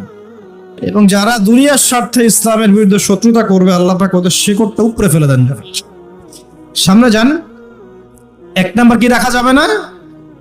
হিংসা। একটা কথা বলে শেষ করি, আপনি যদি কারো প্রতি হিংসা করেন তাহলে কি হবে? আপনার ক্ষতি কি? আপনার যত নেক আমল ধ্বংস হয়ে যাবে। হিংসা সেভাবে নেক আমলকে পুড়িয়ে দেয় যেমন করে আগুন কাঠকে পুড়িয়ে দেয়। হাদিস শুনেছেন হাদিসটা? হিংসা সেভাবে নেক আমলকে পুড়িয়ে দেয় যেভাবে আগুন কাকে পুড়িয়ে দেয়? কাঠকে। আগুন কাঠে আগুন ধরিয়ে দেন, কাঠ বাকি থাকে? কয়লা ছাই হয়ে যাবে। ঠিক একইভাবে আমল নামের নেকি সব ছাই হয়ে যাবে। আর যদি আপনাকে কেউ হিংসা করে, ঈর্ষা করে, মানে ঈর্ষা না, হিংসা করে এবং আপনার দিকে বদনজর দেয়, হ্যাঁ, আপনার ক্ষতি চায়, আপনার সাথে কুফরি করে ইত্যাদি, তাবিজ কবজ করে, তখন আপনারও ক্ষতি হতে পারে। চোখ লাগলে, বদনজর হলে, তাবিজ কবজ, আপনার ক্ষতি হতে পারে। আর এই ক্ষতি থেকে আপনি বাঁচবেন কিভাবে? এটা তো আপনার হাতে নাই, তাই না? কেউ যদি আপনাকে ঈর্ষা হিংসা করে, এটা তো আপনার হাতে নাই, আছে? নাই। একটা উপায় হচ্ছে মানুষের থেকে নিজেকে যত পারেন আড়াল করার চেষ্টা করেন। এই যে বারবার বলি না, এত শোডাউনের দরকার নাই, ফেসবুকের দরকার নাই, অনলাইনের এই যে ছবি টবির দরকার নাই, এমনি এমনি বলি না। আমরা চাই যে মানুষ থেকে যতটা পারি আড়াল হতে, যতটা সম্ভব। কারণ এখন তো এর চেয়ে বেশি কিছু পাচ্ছি না, এতে ক্ষতি আছে, মানুষের চোখ লাগে। এখন আপনি বাঁচবেন কিভাবে? প্রতিদিন সূরা ফালাক, সূরা নাস, ইখলাস সকাল সন্ধ্যা 3 বেলা করে, সকাল সন্ধ্যা 3 বার করে সূরা ফালাক, সূরা নাস, সূরা ইখলাস। প্রত্যেক নামাজের পর আয়াতুল কুরসি, ঘুমানোর আগে আয়াতুল কুরসি, সূরা বাকারার শেষের আয়াত, সূরা মুলক। এই যে কোরআনিক চিকিৎসাগুলো আপনি যদি গ্রহণ করেন, ইনশাআল্লাহ তাআলা আপনি চোখ লাগা থেকে বাঁচবেন। ইনশাআল্লাহ ইনশাআল্লাহ আপনি বদনজর থেকে বাঁচবেন, হিংসার কুপ্রভাব থেকে বাঁচবেন ইনশাআল্লাহ। এগুলো কিন্তু হেলা কথা বলছি না, এটা এত মারাত্মক। নবী সাল্লাল্লাহু আলাইহি ওয়াসাল্লাম বলেছেন যে চোখ লাগা বদনজরগুলো এত মারাত্মক যে একটা জীবন্ত উটকে রান্নার পাত্রে নিয়ে আসতে পারে। এত ডেঞ্জারাস, এত ডেঞ্জারাস। তো হিংসা করবেন না, হিংসার শিকারও যেন না হন। এই জন্য সূরা ফালাককে বেশি বেশি তেলাওয়াত করবেন। কুল আউযু বিরাব্বিল ফালাক মিন শাররি মা খালাক ওয়া মিন শাররি গাসিকিন ইযা ওয়াকাব ওয়া মিন শাররি নাফাসাতি ফিল উকাদ ওয়া মিন শাররি হাসিদিন এই যে ইযা হাসাদ। আমি হিংসুকের হিংসা থেকে আল্লাহ তোমার আশ্রয় চাচ্ছি যখন সে হিংসা করে। পারবেন ইনশাআল্লাহ? আর কি করা যাবে না? আল্লাহর নূর মারিফত পেতে হলে অহংকার করা যাবে না। কি যাবে না? আল্লাহ পাক সব পছন্দ করলে অহংকার পছন্দ করবেন না। আল্লাহ পাক অহংকার পছন্দ করবেন। আল্লাহ পাক অনেক পাপ মাফ করে দিতে পারেন, অহংকার আল্লাহ পাক কঠিন ভাবে ধরেন। আল্লাহ পাক খুব কঠিন ভাবে অহংকারীকে আল্লাহ পাক কখনোই পৃথিবীতে টিকতে দেন নাই। অহংকার আল্লাহ পাকের চাদর, এটা ধরে কেউ টান দিতে পারে না। তো মনের মধ্যে যদি অহংকার থাকে, কোশ্চিন কালেও ডিগ্রি সার্টিফিকেট অর্জন করেও আল্লাহর নূর পাওয়া যাবে। আপনি খিদির হতে পারবেন না, সিচুয়েশন বুঝতেও পারবেন না, সলিউশনও বের করতে পারবেন না। একজন সত্তার কথা বলে দেই, আমি আলোচনা গুটিয়ে নিচ্ছি আস্তে আস্তে ইনশাল্লাহ। একজন সত্তার কথা বলি, ইবলিস নামাজ মনে আছে? ইবলিস, সে কি আল্লাহর একজন আবেদ ছিল না? ইবাদত করে নাই? তার জ্ঞান ছিল না? প্রচন্ড জ্ঞানী ছিল, আল্লাহ পাকের প্রচুর ইবাদত করেছে, কেন জাহান্নামী হল? কি কারণে জাহান্নামী হল? দেখেন, সে আল্লাহ পাকের আদেশকে লঙ্ঘন করেছে, সেজদা করে নাই, এই তো। আদম আলাইহিস সালামও তো গাছের কাছে চলে গিয়েছেন, তাহলে আদম আলাইহিস সালামও তো গাছের কাছে গিয়েছেন, আল্লাহ পাকের হুকুমটা লঙ্ঘন হয়ে গেল না? ইবলিসও তো লঙ্ঘন করেছে, তাহলে উভয়ের মাঝে কি পার্থক্য? পার্থক্যটা হচ্ছে আদম আলাইহিস সালাম ভুল করে তওবা করে ফিরে এসেছেন, অহংকার করেন নাই, করেছেন? পক্ষান্তরে ইবলিস ভুল করেও তার উপর অটল থেকেছে, সে বলেছে খলাকতানি মিন নার ওয়া খলাকতাহু মিন তিন। আল্লাহ, আপনি যে আমাকে বলছেন আদমকে সিজদা করতে, আপনি ভুল, আমি সঠিক, নাউজুবিল্লাহ। এই যে ওয়াস্তাকবার, সে উদ্ধত হলো এবং অহংকার প্রদর্শন করলো, এই একটা কারণেই আল্লাহ পাক কি করেছেন? তাকে চিরস্থায়ী জাহান্নামে দিয়েছেন। কথা কি বুঝতে পারছেন? অতএব অহংকার থাকলে আল্লাহর নূর পাওয়া যাবে না। ইবলিসের ইবাদত ছিল, টিকতে পারে নাই। ওর কিন্তু ইলম ছিল, টিকতে পারে নাই। আল্লাহ বোঝার তৌফিক দান করলেন। আর অহংকার মানে এই নয় যে আপনি ভালো জামা পরেছেন, ভালো একটা সুন্দর বাড়ি করেছেন, আপনার জুতাটা সুন্দর, আপনার মানে কিছু জমি জমা আছে, হ্যাঁ, আপনার চলাফেরা, আপনি শৌখিনতা পছন্দ করেন, এটার নাম অহংকার নয়। অহংকার কি? অহংকার হচ্ছে মাতারুন নাস, মাতারুল হাক্কি ওয়া গামতুন নাস, সত্য যেটা আল্লাহর পক্ষ থেকে, সত্য বিধানটাকে অস্বীকার করা এবং মানুষকে তুচ্ছ তাচ্ছিল্য করা, এই হলো অহংকার। মনে থাকবে? অহংকার কি? সত্যকে প্রত্যাখ্যান করা এবং মানুষকে কি করা? তুচ্ছ তাচ্ছিল্য করা। একজন মুমিন ভাইয়ের খারাপ হওয়ার জন্য এতটুকু যথেষ্ট যে সে আর একজন মুমিন ভাইকে তুচ্ছ তাচ্ছিল্য করছে। এখন এই সোশ্যাল মিডিয়াতে এটা হয় না? সোশ্যাল মিডিয়া মানেই হচ্ছে যাকে পাও ধুয়ে দাও একদম, মানে এর মধ্য দিয়ে দিনের কি যে খেদমত করতেছে আল্লাহ ভালো জানে। অথচ আপনি তারে বসায় দেন এসব চেয়ারে, দেখেন কয়টা লাইন বলতে পারে এখানে বসে, দুটা হাদিস মুখস্থ করতে দেন, 40টা আয়াত মুখস্থ করতে দেন, দিনের জন্য একটা বই লিখতে দেন। মানে এখন দেখবেন এমন একটা যুগ চলছে, যারা কাজ করে ওরা বেশি সমালোচনার শিকার হয়, যে কাজ করে না ওর কোনো সমালোচনাই নাই, যে নামাজ পড়ে না ওকে নিয়ে কোনো ফিকির নাই, যে নামাজ পড়ে ওর হাতটা নিচে নামানোর, উপরে ওঠানোর জন্য ব্যস্ত হয়ে আছে আর কি। খেয়াল করেন নাই? যে নামাজ পড়ে না কোনো ফিকিরই নেই, যে বেচারা নামাজ ধরেছে ওকে ডেকে আনা হচ্ছে, এদিকে আসো, তোমার নামাজ ঠিক হয় নাই, নামাজ এই ঠিক করতে হবে, ওই ঠিক করতে হবে। আরে ভাই, যে নামাজ পড়ে না ওর কাছে যাও, তুমি ওকে নামাজি বানাও। আর যারা মেহনত করে মানুষকে নামাজি বানায়, দেখবেন এই লোকগুলোকে টার্গেট করে ধরে ধরে নামাজ ঠিক করতেছে। যুক্তিও আছে আবার। যুক্তিটা কি বলছে? যে নামাজ পড়ে না ওর তো হিসেব আরো ডেঞ্জারাস, যে নামাজ পড়ে না ওর কথা বাদ, যে নামাজ পড়ছে ও তো পরিশ্রম করেও রিওয়ার্ড নাকি পাচ্ছে না, এই কারণে ওকে নিয়ে বেশি চিন্তা আমাদের। তো আসলে যে ইবলিসই কিয়াস, ইবলিস একটা কিয়াস করছিল না, যে আমাকে আগুন দিয়ে সৃষ্টি করেছেন, আরে যে আদমকে মাটি দিয়ে সৃষ্টি করেছেন, আমি কেন ওকে সেজদা করব? এই কিয়াসগুলো বাতিল কিয়াস। আরে ভাই, সে তো নামাজ পড়ছে, অ্যাটলিস্ট সে তো নামাজ পড়ছে। কে বললো যে এই ইখতিলাফি মাসালাগুলোর কারণে নামাজই কবুল হবে না? নামাজ কবুল করার দায়িত্ব কি আপনি নিয়েছেন নাকি? নামাজের মধ্যে সবচেয়ে ইম্পর্টেন্ট জিনিসটা কি? আল্লাহর ধ্যান নাকি আল্লাহর মারেফত, নামাজের মনোযোগ, কনসেন্ট্রেশন, আপনার এই যে কি বলে খুশু, এটা বেশি ইম্পর্টেন্ট না? নামাজে আপনার বাইরের আচরণ সব ঠিক আছে, কিন্তু নামাজে কোনো মনোযোগ নাই, নামাজে কোনো মনোযোগই নাই, কি পড়েন কিছু বোঝেনই না, নামাজ পড়ে আল্লাহকে পাচ্ছেন না, চিনছেন না, নামাজ পড়েও আপনি পাপ থেকে দূরে থাকতে পারছেন না, তার মানে নামাজ কবুল হচ্ছে না। তো নামাজের ভিতরের রূহটা কোথায়, আত্মাটা কোথায়? ভিতরের আত্মা নিয়ে মেহনত কম, বাইরের বিষয় নিয়ে মেহনত বেশি। আল্লাহ পাক মুসলিম উম্মাহকে বোঝার তৌফিক দান করুন। প্রিয় ভাইয়েরা, তো কোথায় ছিলাম আমি? হ্যাঁ, অহংকার। ইবলিস অহংকার করেছে বলে কি হয়ে গেল? আল্লাহ পাক তাকে রিজেক্ট করলেন। তো আল্লাহ রাব্বুল আলামিন আমাদের সবাইকে অহংকার থেকে দূরে রাখুন, আমিন। এবং আমাদের মনে যদি অহংকার থেকে থাকে, এগুলোকে দূর করে ফেলার তৌফিক আল্লাহ পাক দান করুন। কিভাবে? দুটো কাজ করলে দূর হয়ে যাবে। এক, বেশি বেশি মৃত্যুর কথা স্মরণ করলে, যখন আমি ভিতর থেকে ফিল করব যে হ্যাঁ আমাকে মারা যেতে হবে, আমার হিসেব আমাকে দিতে হবে, তখন দেখবেন নিজেকে নিয়েই মানুষ বেশি ব্যস্ত থাকবে। আর যখন মানুষ নিজে অহংকারী হয়ে যায়, মনে করেন আমি তো পার পেয়ে গেছি, তখন মানুষ অন্যের দিকে বেশি তেল দেওয়া শুরু করে, অন্যের চরকায় বেশি তেল দেওয়া শুরু করে। আগে না বাবা, নিজের চরকায় আগে তেল দাও তুমি। নিজের আমলের কি অবস্থা, আকীদার কি অবস্থা, আল্লাহকে পেলাম কিনা, কোরআন পড়তে জানি কিনা, হাদিস কতটুকু মুখস্থ করলাম, কতটুকু দাওয়াতের কাজ করলাম, দিনের জন্য কি করলাম, এই ফিকির আগে করো তুমি, তারপরে না মানুষের দিকে চোখ দাও। অন্তরটা পবিত্র হবে ইনশাআল্লাহ আজ্জা ওয়া জাল।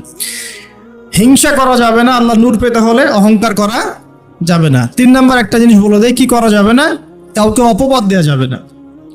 কাউকে কোনো মিথ্যা অপবাদ দিলে অন্যের হকে আপনি দায়গ্রস্ত হয়ে যাবেন, তখন অন্যের হকের দায়গ্রস্ততা পূরণ করতে আল্লাহর কাছে আপনাকে কঠিন বিচারের সম্মুখীন হতে হবে। অন্যের উপর অপবাদ দিলে, অন্যের নামে গীবত করলে এবং সমালোচনার অপসংস্কৃতির চর্চা করতে থাকলে আল্লাহর নূর পাওয়া যাবে না। 4 নাম্বার কি?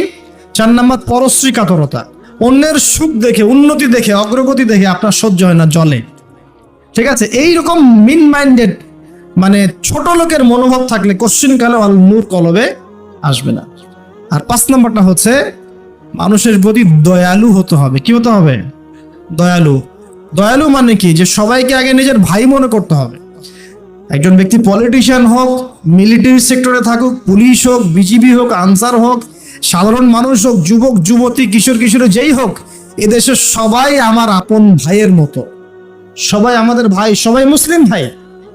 হ্যাঁ, ওদের মধ্যে মাযহাবী পার্থক্য থাকতে পারে, তরিকার পার্থক্য থাকতে পারে, পলিটিক্যালি পার্থক্য থাকতে পারে, মতাদর্শের পার্থক্য কি থাকতে পারে না? থাকতে পারে। সবার মত কি একরকম হতেই হবে? কিন্তু তারা সবাই আমার মুসলিম ভাই। যতক্ষণ পর্যন্ত না তারা প্রকাশ্য কোনো কুফরির ঘোষণা দিয়েছে, ততক্ষণ পর্যন্ত কি সবাই মুসলিম ভাই। আগে সবাইকে ভাই মনে করে জনদরদিত হতে হবে। আগে সবার ভালোটা বুঝতে গেলে আগে জনদরদিত হতে হবে, রহম দিলওয়ালা হতে হবে। আপনি হকের উপর থাকবেন, ন্যায়টা ন্যায় হবে, অন্যায় অন্যায়। ন্যায় যদি আমার দুশ্মনও করে সেটাও ন্যায়, আর অন্যায় যদি আমার বাড়ির লোক করে সেটাও অন্যায়। একটা সৎ অন্তর লাগবে তো আগে। এই রহম দিলওয়ালা না হতে পারলে খিদির হওয়া যাবে না। কারণ আল্লাহ পাক খিদির সম্পর্কে বলেছেন যে আমি খিদির আলাইহিস সালামকে আমার পক্ষ থেকে রহমত দিয়েছিলাম, দয়া দিয়েছিলাম। সুবহানাল্লাহ। ওয়াল্লামনাহু মিন লাদুন্না ইলমা, এবং আমি আল্লাহ খিদিরকে আমার পক্ষ থেকে জ্ঞান শিক্ষা দিয়েছিলাম। তো এই কয়েকটা বিষয় করা যাবে, আর কিছু কিছু বিষয় করা যাবে না। এইগুলো যদি মেনে চলতে পারি ইনশাআল্লাহ আমাদের কলবের মধ্যে আল্লাহর পক্ষ থেকে আল্লাহর নূর আসবে ইনশাআল্লাহ। সেটা হলো কোরআন একটা সূরা আছে, সূরার নামই হচ্ছে সূরা নূর। কি নাম? এই সূরার উপর যদি আপনি আমি আমল করতে পারি ইনশাআল্লাহ তাআলা আল্লাহর নূর এবং মারিফত পাওয়া যাবে। কেন পেতে হবে এগুলো? কারণ এগুলো পেলে আমরা সেটা দেখবো যা সবাই দেখতে পারবে না, আমরা সেটা শুনবো সবাই সেটা শুনবে না, আপনি সেটা উপলব্ধি করবেন সবাই সেটা উপলব্ধি করতে পারবে না। বাহ্যিকভাবে সবাই একটা কিছু বুঝবে, কিন্তু